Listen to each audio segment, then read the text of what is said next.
வணக்கம். ஹரிச்சந்திரா செய்திகள் வாசிப்பவர் ராஜீவ்காந்தி. பாப்பிரெட்டிப்பட்டி அருகே கல்குவாரி அமைக்க விவசாயிகள் எதிர்ப்பு, உரிய நடவடிக்கை எடுக்கப்படும் என அதிகாரிகள் உறுதி. தருமபுரி மாவட்டம் பாப்பிரெட்டிப்பட்டி அருகே உள்ள மோலையானூர் பகுதியில் ஆலாபுரம் வருவாய் கிராமத்தில் எல்லைக்கு உட்பட்ட சர்வே எண் 386 ஏற்கனவே கல்குவாரி அமைக்கப்பட்டு கடந்த 30 ஆண்டுகளாக செயல்படாமல் இருந்து வந்தது. இந்த நிலையில் இன்று கிரானைட் குவாரி செயல்படுவதற்கு அனுமதி பெற்றுள்ளதாகவும், பணிகள் தொடங்க ஜேசிபி இயந்திரத்துடன் அதன் ஒப்பந்ததாரர் சின்னாங்குப்பம் பகுதியைச் சேர்ந்த நடராஜன் என்பவர் வந்து சுத்தம் பண்ணும் பணியை மேற்கொண்டு வந்தார்.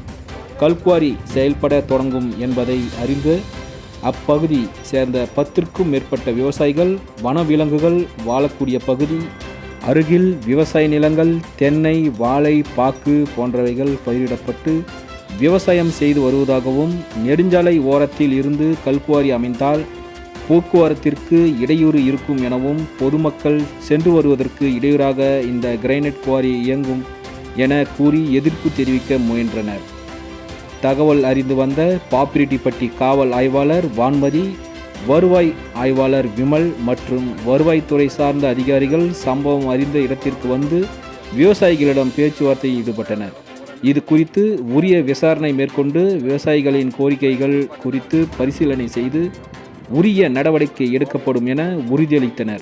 அப்போது கிரானைட் குவாரி அமைக்க அரசிடம் ஒப்பந்தம் பெற்ற ஒப்பந்ததாரர் நடராஜன் தெரிவிக்கையில், தருமபுரி மாவட்ட நிர்வாகத்தின் அனுமதியோடும் நீதிமன்றத்தில் உத்தரவு பெற்று அரசிற்கு உரிய ஒப்பந்த பணத்தை செலுத்தி தம் சட்டப்படி கல்குவாரி அமைப்பதற்கான ஆவணங்களுடன் வந்திருப்பதாகவும், அரசின் அனுமதி பெற்ற பின்பு விவசாயிகளின் ஒப்புதலோடு இந்த பகுதியில் கல்குவாரியை செயல்படுத்தி கொள்வதாகவும் செய்தியாளர்களிடம் உறுதியளித்தார். இதையடுத்து விவசாயிகள் அதிகாரிகளிடம் உறுதியை ஏற்று அப்பகுதியிலிருந்து கலைந்து சென்றனர். இச்சம்பவத்தால் பாப்பிரெட்டிப்பட்டி மெனசி நெடுஞ்சாலையில் சுமார் 2 மணி நேரம் பரபரப்பு ஏற்பட்டது. ஹரிச்சந்திரா எடிட்டர், மாநில பத்திரிகையாளர் ராஜீவ்காந்தி. ஹரிச்சந்திரா நிறுவனர் தர்மலிங்கம்.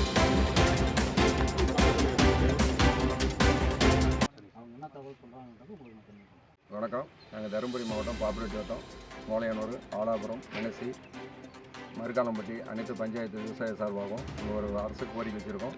அதிகாரி வந்தாங்க, அவங்க வந்து பேச்சுவார்த்தை நடத்திருக்காங்க. அது கோரிக்கை என்னென்னா, இங்கே ஒரு டேமினுக்கான அரசு அனுமதி கொடுத்துருக்கிறதா ஒரு வேலை செஞ்சிட்ருக்காங்க ஒரு நபர்கள். அது வந்து நாங்கள் வந்து எங்கள் விவசாயத்துக்கிட்ட எந்த கருத்து கணிப்பும் கேட்கல. கோர்ட்டு உத்தரவு, உயர்நீதிமன்ற உத்தரவு, அரசு உத்தரவு எதையுமே மதிக்காமல் அவங்க இஷ்டத்துக்கு வந்து செடி போடுவோம், எல்லா போடுவோம்னு சொல்லிட்டு இருக்காங்க. இங்கே பனைமரம், வனவிலங்குகள், மயில், ஆலமரம், அரச மரம், மைனாக்கள், கிளிகள், குருவிகள் இயற்கை சூழ்நிலை இருக்குது. இந்த மாவட்டம் வரிச்சல் மாவட்டம். இந்த இடத்துல வந்து ஒரு பெரிய ஒரு குவாரி ஆரம்பித்து ஒரு தண்ணியெல்லாம் அவங்க ஆழமாக கொண்டு போயிட்டேன்னா வறட்சி ஏற்படும். இங்கே வந்து பக்கத்துலேயே வெற்றிகஸ் ஸ்கூல்னு ஒரு கான்வென்ட் இருக்குது. 1 கிலோமீட்டரில் ஏரிகள் இருக்குது, குளங்கள் இருக்குது, விவசாய குடியிருப்பு இருக்குது. கிட்டத்தட்ட ஒரு பக்கத்துலேயே ஒரு 30-40 குடும்பங்கள் விவசாய குடியிருப்பு வச்சுக்கிட்டு ஆடு மாடு எல்லாமே இருக்குது. இந்த இடத்துல வந்து பெண்கள் எல்லாம் வந்து நிறைய வந்து அவங்கவுங்க தண்ணி செய்ய ஒரு சுதந்திரமான உணர்வோட பில்லு மாட்டுக்கு எடுக்கிறது, விவசாய பணி மேற்கொள்றதெல்லாம் எந்த விதமான பிரச்சனையும் இல்லாமல் அவங்க பண்ணிகிட்டு இருக்காங்க.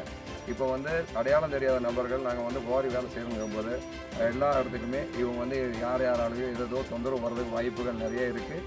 அதனால் இந்த இடத்துல வந்து குவாரி அமைக்கிறதுக்கு நாங்கள் எதிர்ப்பு தெரிவிக்கிறோம். ஏன்னா ஏற்கனவே வந்து டங்ஸ்டன் பிரச்சனையெல்லாம் வந்து மக்கள் கோரிக்கையால் தடுத்து நிறுத்தப்பட்டிருக்கு. மக்கள் நலம் தான் முக்கிய மொழியே, அரசுக்கு வருமானங்கிறது அடுத்த கட்டம் தான் அப்படிங்கிற முடிவில் இன்றைக்கி அரசாங்கம் செயல்பட்டுருக்கு. இன்றைக்கி வந்து வட்டாட்சியர் வந்து நாங்கள் பல தடவை ஃபோன் பண்ணோம், அவர் எடுத்து சரியான எங்களுக்கு அணுகுமுறை கொடுக்கல. அவங்களுக்கு வந்து இது ஒரு சரியான கவனத்தை கொண்டு போய் அவங்க மக்கள் பணிக்கு அவங்க எந்த வகையிலையும் சரியாக இருக்காங்களோ இல்லையாங்கிறது கூட தெரிய மாட்டேங்குது. பல புகார்கள் கொடுத்துருக்கோம் வட்டாட்சியர் மேலே. அவர் வந்து இது சம்மந்தமாக எந்த கருத்துருவும் கேட்குறதுக்கு அவங்க தயாராக இல்லை. பாப்பிரெட்டி காவல் ஆய்வாளர் உயர் திரு வான்மதி அவங்க எங்கள் கோரிக்கையை வந்து கூட இருந்து எங்களுக்கு பாதுகாப்பு கொடுத்து எங்கள் கோரிக்கை நிறைவேற்றிருக்காங்க. ஆர்ஐ பழனி சார் அவரும் எங்கள் பேச்சுவார்த்தையில் உடன்பட்டு நாங்கள் வந்து உரிய கவனத்துக்கு அரசு கவனத்துக்கு கொண்டு போக சொல்லியிருக்காங்க. ஆலப்புறம் கிராம நிர்வாகர் அப்துரீன் அவங்களும் நல்ல ஒரு முடிவாக எடுத்து எங்களுக்கு வந்து இன்றைக்கி வேலையை தடுத்து நிறுத்தி இன்றைக்கி வந்து நாங்கள் அரசிட்ட பேசிட்டு இதுக்கான உரிய அனுமதி கொடுக்குறோம்னு சொல்லியிருக்காங்க. அரசு இயந்திரங்கள் அனைத்துமே எங்கள் விவசாயிக்கு சப்போர்ட் பண்ணியிருக்கு. அரசாங்கமும் எங்களுக்கு சப்போர்ட்டாக இருக்கிறதுனால தான் எங்களுக்கு இந்த போராட்டம் வெற்றி அடைஞ்சிருக்கு. இது தொடர்ந்து இது வந்து நாங்கள் வந்து இந்த கோரை வர்றதுக்கு நாங்கள் எதிர்க்கிறோம். அரசு இது வரைக்கும் எங்களுக்கு மனு இல்லை. நாங்கள் வந்து அரசாங்கத்துக்கு போய் நாங்கள் மனு கொடுக்கறதுக்கு விவசாயிகளுக்கு எங்களுக்கு எந்த விதமான சூழ்நிலை இல்லை. எங்களுக்கு எல்லாம் மாடு கண்ணு குடும்பம் குழந்தைங்க குட்டிங்க ஒரு நாள் போனால் கூட ஒரு பக்கம் காய்ச்சரம்பு பண்ணி எல்லாமே ஒரு தொந்தரவு பண்ணி எல்லாமே அடிச்சிடுது. அதனால் நாங்கள் வந்து இன்றைக்கி வந்து அரசாங்கம் எங்ககிட்ட கோரிக்கை அவங்களே நேரடியாக வந்து களத்தில் வந்து எங்கள் மனு இது வந்து மனுவாக எடுத்துக்கிட்டு கூட எங்களுக்கு உரிய நிவாரணம் வழங்குறது நாங்கள் கேட்டுக்கிறோம்.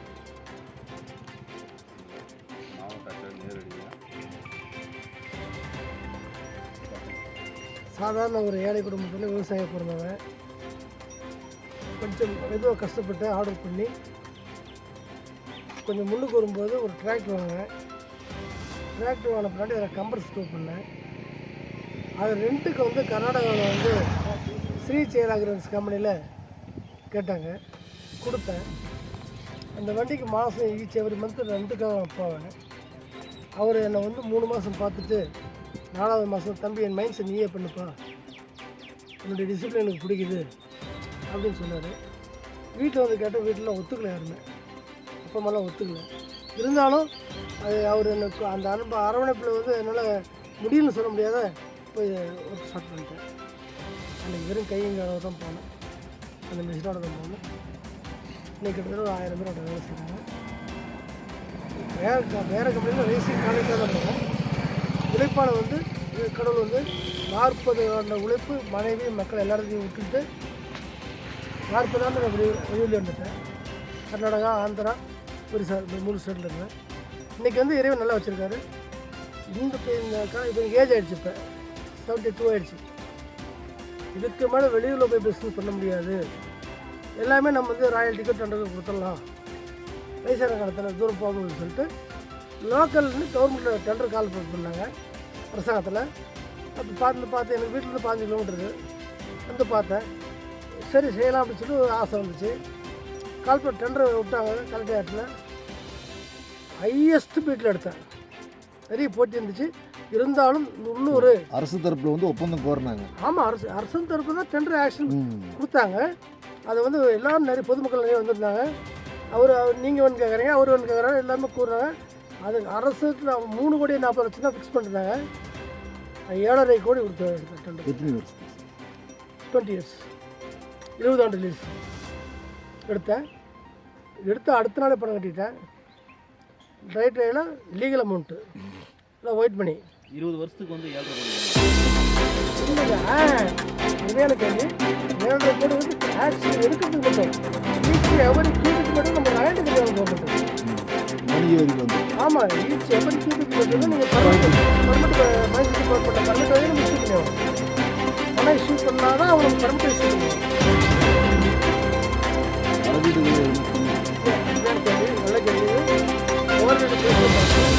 ஃபஸ்ட்டில் ஆரம்பிச்சு ஒரு 2 மாதம் 3 மாதம் டெவலப்மெண்ட் பண்ணிட்டு என்ன ப்ரொடக்ஷன் நம்ம ஒரு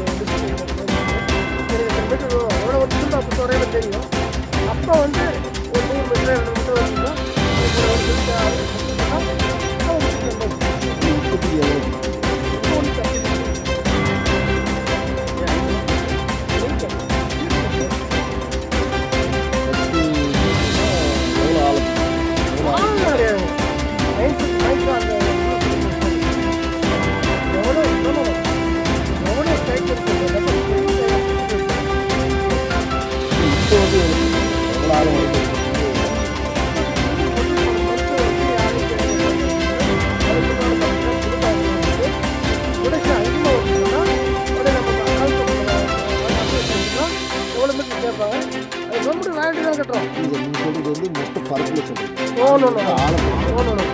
ஆழங்கிறது வந்து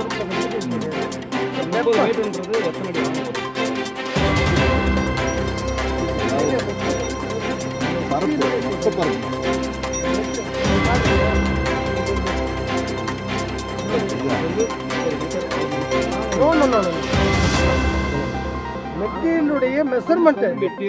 ஃபார் எக்ஸாம்பிள் 200, 100, 100 அது 2 மீட்டர்.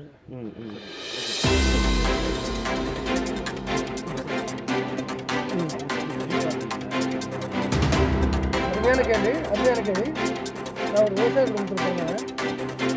நன்று எடுக்கும்போது இது ஆக்சுவலாக வந்து யாருக்கும் வந்து ரோட்டில் ஃபாலோ செய்யணும். இதில் லேப் இடம் கிடையாது. இருந்தாலும் மொத்த மக்கள்லாம் விவசாயம், நானும் விவசாயம் பண்ணுறேன். கவர்மெண்ட் எவ்வளோ பேர் கட்டுறோம் என்னுடைய கவர்மெண்ட் எனக்கு லீஸ் இஷ்யூ பண்ண இடத்துல ஒதுக்குறோம் ஓரமாக டிஸ்டர்ப் இல்லாமல் உங்களுக்கு சொல்லிட்டு அவங்களும் ஹேப்பி வெடிபொருள் பயன்படுத்துங்க அவங்களுக்கு வெடிபொருள் நம்ம வெடிபொருள் பயன்படுத்த அவசியம் இல்லை. வந்து எந்த கம்ப்யூட்டர் இல்லை லேட்டஸ்ட்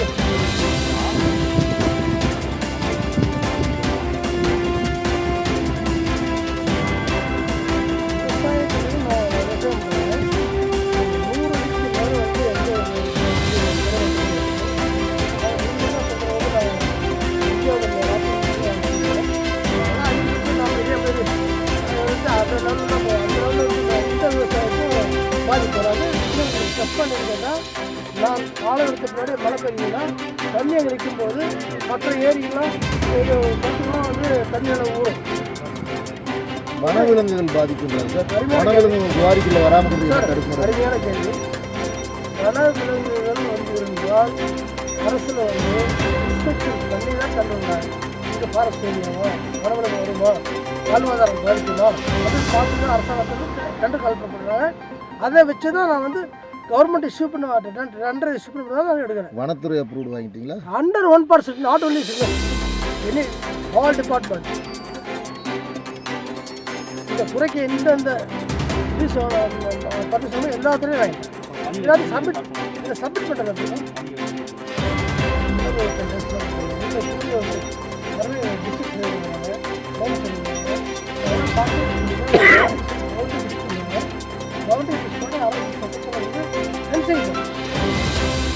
வனவிலங்குகள் மனிதர் உள்ள வராமல் தடுக்கிறது தம்பி சாதாரணமாக ஒரு பாதுகாப்பு ஃபென்சிங்கை நான் போட்ட பிறகு நான் ஆரம்பிச்சிட்டேன். மிஷின் வந்து இப்போ ஆப்ரேஷன் பண்ணுறேன். இது வந்து இந்த நிலையில் இப்போ விவசாயிகள் எதிர்ப்பு தெரிவிக்கிறாங்க. அதாவதுங்க நான் ஒரு விவசாயம் பண்ணுறேன். நான் விவசாயம் பண்ணி உங்களுக்கு பாதிப்புனா இந்த மாதிரி 10 பேர் இருக்காங்க, ஊரில் பெரிய பேர் செய்கிறீங்க, ஒரு சின்ன விஷயோட சொல்லணும் நான் கூப்பிட்றேன். நடக்காது. விவசாயிகளுக்கு இப்போ இது நடக்காது. இந்த தொழிலில் நான் செய்யும்போது லோக்கலில் கிராமத்தில் வேலையிலேயே நிறைய பேர் இருப்பாங்க. 100 பேருக்கு வேலை கொடுப்பேன், 100 பேருக்கு வேலை கொடுப்பேன். அவங்க வேலை வரல வந்து பெங்களூர் மெட்ராஸ் வேலை செய்கிறாங்க. அந்த வேலையை கொடுப்பேன். கொடுப்பேன். இன்னொரு அவங்களுக்கு ஒரு அச்சம் சார். வெளி மாநிலத்திலிருந்து ஆளுநர் பக்கத்தில் வேலை செய்யும் போல இங்கே இருக்கிறவங்களுக்கு ஒரு அச்சுறுத்தல் உருவாகுன்ற மாதிரி ஒரு வெளி மாநில தாக்கல் எதுக்காக ஆப்ரேட்டருங்க ஊழியர் ஆப்ரேட்டர் நீங்கள் வண்டி ஓட்ட பண்ணீங்களா? இல்லை கம்மியான தொகைக்கு வேலைக்கு வந்து சம்பளம் கம்மியான தப்பான, அதாவது உங்களுக்கு வந்து அந்த கருத்து எவ்வளோ தப்பு. நான் வெளிமாநிலத்தில் வேலை செய்கிறேன். நான் 4 ஸ்டேட்டில் பிஸ்னஸ் பண்ணுறேன். 11 கண்ட்ரிக்கு எக்ஸ்போர்ட் பண்ணுறேன். வெளிமாநிலத்தால் பொம்பளைங்கெல்லாம் பில்லு பிடுங்க வருவாங்க, என்ன ஆடு மீட்பாங்க. பாருங்க, அதாவது நான் வந்து என்னுடைய நோக்கமே வந்து உள்ளூர் மக்களுக்கு ஃபஸ்ட்டு என்னை வந்து ஆரம்பத்தில் கூட கேட்டாங்க ஸ்கூலில், நம்ம லோக்கல் ஸ்கூலில் சுற்றி கவர்மெண்ட் போட்டு தரேன்னு சொல்லிட்டேன். பள்ளி மாணவர்களுக்கு வந்து உங்களுக்கு என்ன இது பண்ணி தரேன்ட்டேன். ஹெச்எம் வந்து காம்பவுண்ட் கேட்டால் போட்டு தரேன்ட்டேன். எவ்வளோ பேருக்கு வேலை வாய்ப்பு கிடைக்குது? அது வந்து தொழில் ப்ரொடக்ஷன் வர ப்ரொடக்ஷன் வந்து வந்துச்சுங்க. நிறைய பேர் அதை சொல்லக்கூடாதுல்லப்பா ஆரம்பத்தில். நிறைய பேர் வச்சு செய்வோம். மக்களுக்கு வந்து அதை மட்டும் இல்லை, குவார்டர்ஸ் பெருசாக கட்டுறேன். உள்ளேயே எல்லாத்துக்கும் 3 வேளை உணவு ஃப்ரீ. 3 வேளை உணவு ஃப்ரீ. எஸ். சோசியல் ஒர்க் என்ன பண்ணுறீங்க சார்? கவர்மெண்ட்டுக்கு உங்களுக்கு தான் ராயல்ட்டி கட்டல சார். நான் அது தனிப்பட்ட முறையில் கிராமத்தில் ஒரு பொங்கல் வருது, ஒரு தீபாவளி வருது, ஒரு கோயிலில் விசேஷம் பண்ணுவாங்கன்னா கண்டிப்பாக பொதுமக்களுக்கு ஹெல்ப் பண்ணி தானே ஆகணும். அதுதானே கான்செப்ட்டு சார். நான் இங்கே வந்து தமிழ்நாட்டில் இப்போ தான் பெஸ்ட்டாக ஆரம்பிக்கிறேன். ஆல்ரெடி நான் 4 ஸ்டேட்டில் பண்ணிட்டு அதர் ஸ்டேட்டில். நான் இங்கேருந்து மொபைலில் பேசிட்டு பிஸ்னஸ் பண்ணிட்டு இருக்கேன். நான் தப்பான ஒன்று அந்த பண்ண முடியுங்களா? பர்டிகுலர் நெக்ஸ்ட் டெலிவரி பண்ணிகிட்டு இருக்கேன் ஆந்திராவில். எல்லாமே பாதுகாப்பு நமக்கு அந்த உயிரை கொடுக்குறாங்க. அதாவது அதிகாரிகளாகட்டும் பொதுமக்களாகட்டும் உதவி நம்ம அந்த நேர்மையாக நடந்துக்கிறோம். தப்பான பிஸ்னஸ் நான் பண்ண மாட்டேன். எதிர்ப்புக்கு எதுனா வேறு காரணம் எதுனா நீங்கள் சொல்கிறீங்களா? இங்கேங்களா எதிர்ப்புக்கு வந்து இவங்க யாரும் எனக்கு தெரியாது. நான் வந்து பிரிமரி ஒர்க் இந்த இது வேஸ்டேஜ்லாம் காலி பண்ணிட்டு இது போடும்போது காமன் போடும்போது உள்ளூரில் முக்கியமான பிரமுகர்லாம் கூப்பிட்டு பூஜை போடும்போது எல்லாத்துக்கும் தெரிவிச்சுட்டு ஒரு மரியாதை தான் பண்ணலாம் எதிர்பார்க்குறேன். இன்றைக்கி நான் முள்ளு விடுறதே விட மாட்டேங்கிறேன்.